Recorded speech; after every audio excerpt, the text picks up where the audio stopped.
And what happens in human trafficking, we're losing young women every day. You may not know much about it, but human trafficking has been around for a long time and is happening right here in Toronto, Ontario, and across Canada.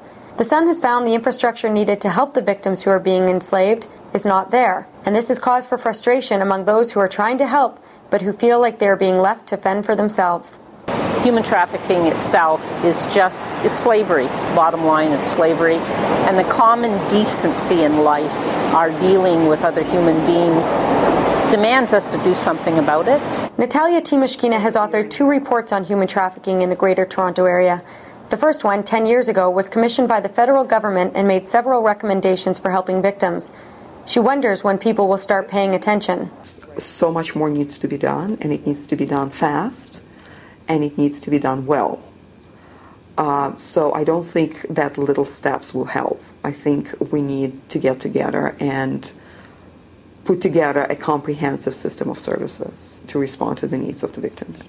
There are several agencies trying to help the victims, but none of them seem equipped to properly address their needs. We're good at giving the bed and the meals and the clothing, but when it comes to the actual specialized care in that particular area, we're not equipped to help people with.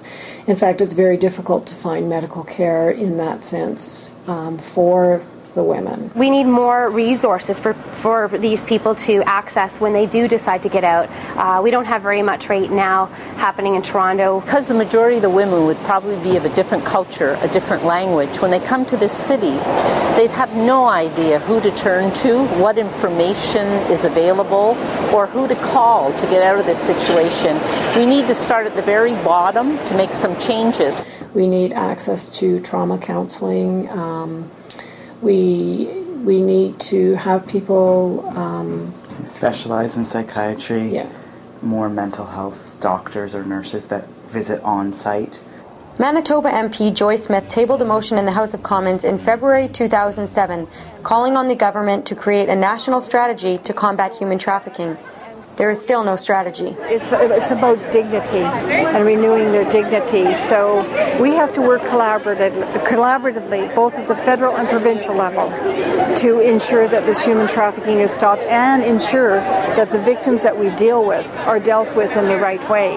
Those on the ground wonder if human trafficking doesn't get the attention it deserves because, for the most part, it deals with the sex trade.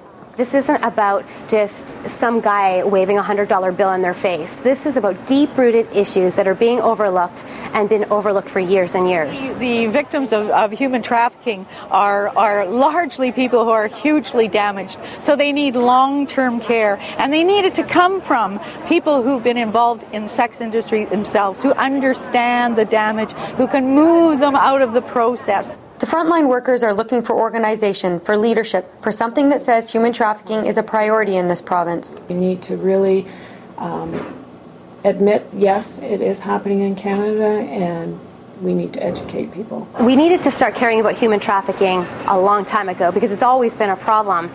We're losing young lives to the human trafficking trade. It's happening in our country, therefore that is our responsibility to do something about it. For Sun Media, I'm Tamara Cherry.